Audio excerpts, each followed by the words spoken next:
Hello everyone, what's up? Welcome back to Spoiling Movies.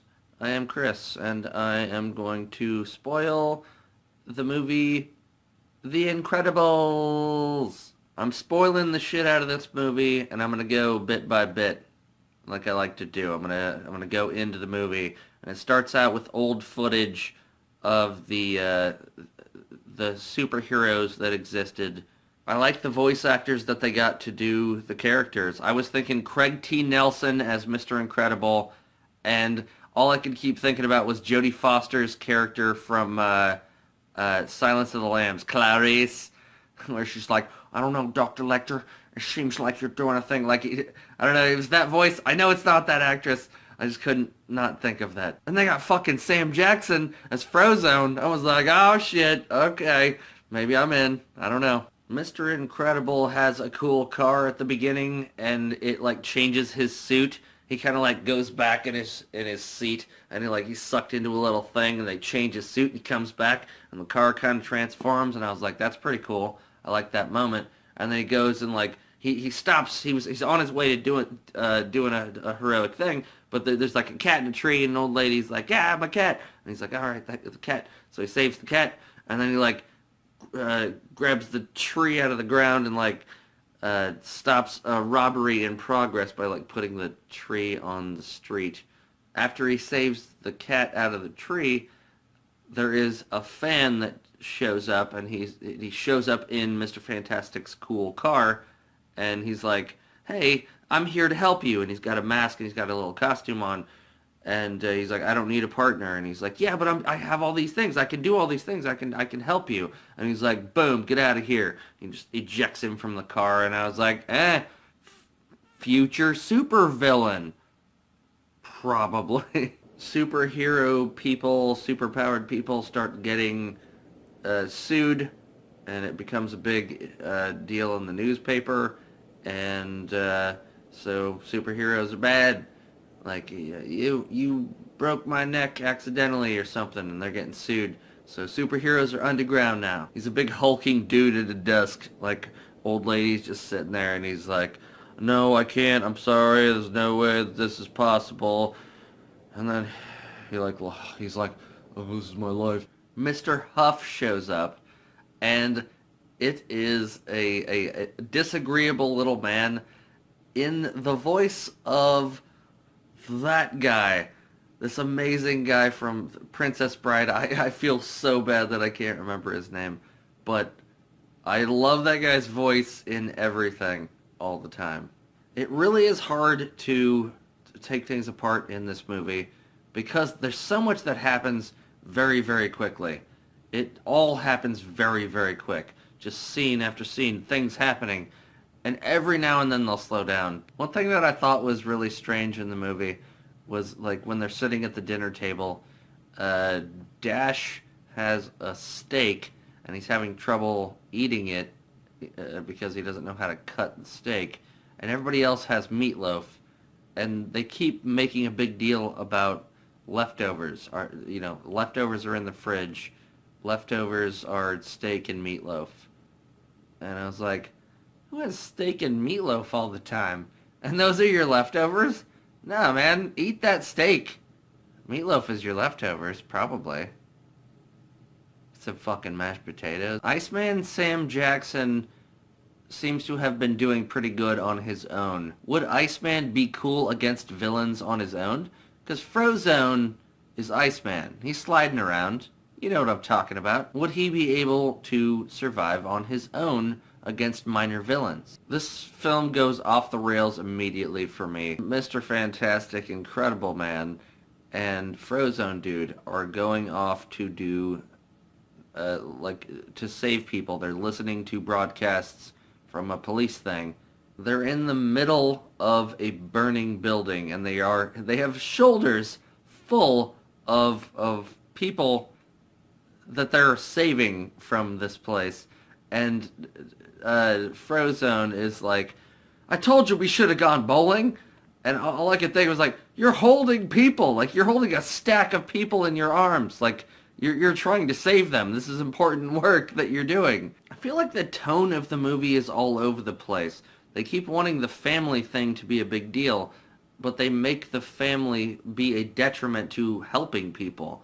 Mr. Incredible is talking to his boss, and his boss is being a dick and weird, and Incredible Dude looks out the window, sees that people are being mugged, and he keeps coming back, and the guy's like, why aren't you fucking doing that? And he's like, those people, and they're getting away. And the guy's like, well, if you walk out the door, you're fired. And he grabs the dude and like throws him through some walls. Weird glasses lady contacts him on like an iPad in an envelope that he tries to throw away. And he reads the message, and it's like, hey, come back to being a superhero. We need you to do something for us. And then it says it's going to explode. This message will self-destruct. And it's like, what a bad idea for a secret organization to have messages that just like explode and have a bunch of smoke. And he like runs out of the room. Like it sets off the smoke detector in their home. There's like a cool robot fight with like interesting things going on, but I couldn't even like keep up with it because there's too many interesting little action scenes. They just keep doing too much, which is a problem. I want to see the action that's going on and whether or not it matters or whatever, but like when they start doing it, it's very fast and very crazy. A moment that actually kind of bothered me was when Incredible Dude was fighting the robot, and it like dipped its hands in lava and then had like a blade hand, and like both of his hands were in the lava, and like the next scene when he comes back, it's just completely cool. Like that had no bearing. Some of this stuff really does go so fast. I was like, this is made for people with super like ADD, like the attention span of a flea. Like, how quick can you think of an action scene and throw it into a thing with lots of colors? Like fucking milliseconds. I can do that right now. Then he meets the weird little character that I am still not completely sure about. Whatever the fuck that thing is, and whatever character that it actually is very, very odd. She's like the designer for the superhero costumes. She makes them better. They're coming into the island thing again. It dives underneath the ocean. There's a really cool water effect and like good shadow effect. They don't really put much thought into the secretive nature of what these people are doing. Elastigirl on a corded phone tells her real identity to somebody and also says the name of her superhero identity, and it's so ridiculous. There's a big surprise moment, and bad guy shows up. And guess who it is? It's fucking that guy. You know, the one that I said was probably gonna be a villain earlier? It's that guy. Kid shows up and his new name is Syndrome. He's got big orange hair in the shape of a Vegeta and a suit with kind of a big S. He's got like boosters. He's got technology. He's got boosters in his feet, and he's got like laser beams that he can use from his fingertips. Like, bzzz. But she just designs them all new costumes immediately. They're trying to mash good plot points into this, where just very badly. When they were showing the new suits that were designed by the lady, I was like, you did not earn this movie. You're just throwing this in because you need a scene that shows where these new suits are coming from and introducing your characters into this world. Just having good visuals doesn't mean that you get to do whatever you want with the story. There's a really cool scene where Captain Incredible is getting bombarded. He's in Laboratory Man's place, and he's getting like shot with sticky balls that expand. That's what he's covered in, and it's a great scene. All of their kids immediately find the suits that they were trying to hide, and they're flashing about and being silly. Mama Superpower and the Superpower children get on a plane and go and be annoying. I actually kind of wondered if having leftovers in the fridge was like a reference to like being a leftover superhero or something. Like were leftovers. Like, you got a steak and you got a meatloaf. The mom, like, yells at them to use their powers even though she's told them not to do it for years. And they're like, we haven't been doing it. She's like, do it now! Forget everything I've said to you. They're about to explode. Mom becomes an elastic mom ball to contain them within this cocoon because they don't know how to use their powers yet. She's using a lot of her abilities. She can become like a parachute. She can become fucking strings. She can become bungee cords. She can become fucking anything. There's a scene where Mom is a fucking speedboat, and I thought that was weird enough, but little kid Dash, her son, like, is on her as a speedboat, like, moving his legs so quick that, like, it's moving the speedboat. I thought she was full on, like, fucking boat person, like Wind Waker, fucking... The parts that I liked about this movie were when they slow things down a little bit and actually kind of try to say something or do something. They have some really beautiful artwork, artistic shots where they're like going around mountains and doing things, and like a very rich environment. Everything behind these characters is really, really good and looks really good.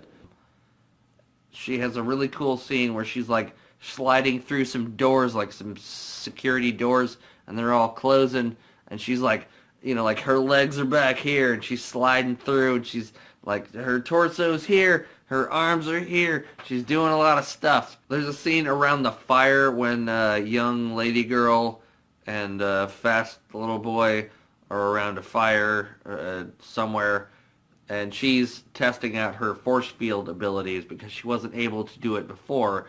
So now, like, there's a fire, there's like, you know, and she's like, boom, boom. She's trying to do the thing, and it's not working for her. But it's really cool. It's really artistically well done. Like, the animators that did that were on their shit.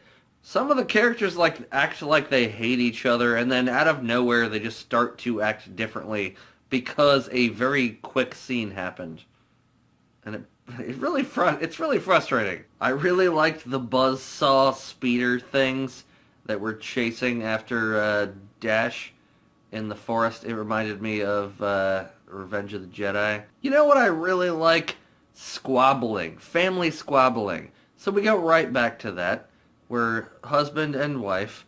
And she's like, you've been doing this the whole time. And he's like, I was doing it for you. And there's a really good scene with, what's-his-face, Dash, running across the water. And it's really, really well done. Little girl makes a force ball that her brother gets into in the woods also. And because he's fast, he's able to run in the force field ball like a hamster. Syndrome, like, has him hooked up with electricity and shit, like, where they can't get away. And he's like, oh, you guys got busy? And I was like, did T.J. Miller write this? Crazy force field girl uses her force field powers to get them out of their restraints. Frozone shows up, and he's Sam Jackson, and he's pretty great, but it's always kind of like, where was he? Frozone's kind of cool. The Jack thing is kind of funny, and then it kind of gets old quickly, and I was like, boo. And I was like, the end of the movie? All right, that's okay. I'll forgive you. And then it's like another scene, and I'm like, boo. And they just kept coming back. I was like, Adam Sandler wrote this, didn't he? I know he fucking did. And then the cape thing shows up again. And I was like, you guys should have talked to Doctor Strange. He's got good capes. You go to his place. He knows a cape guy. This movie is very much a parody of the Fantastic Four and a lot of different comic stuff. I enjoyed the movie very much. Would I recommend it? I can't say that I'm a huge fan of the Incredibles movie, but I did have a good time with it, and I think they did a lot of really interesting things. There's a lot of, like, is it all about family, or is it about taking care of other people? There are people dying. Should I do that? Should I not? And it kind of muddles up a lot of different, important ideas. And in that way, I would not recommend it, because I feel like it's sending the wrong message to people. Thanks for watching, guys. I'll catch you on the next one.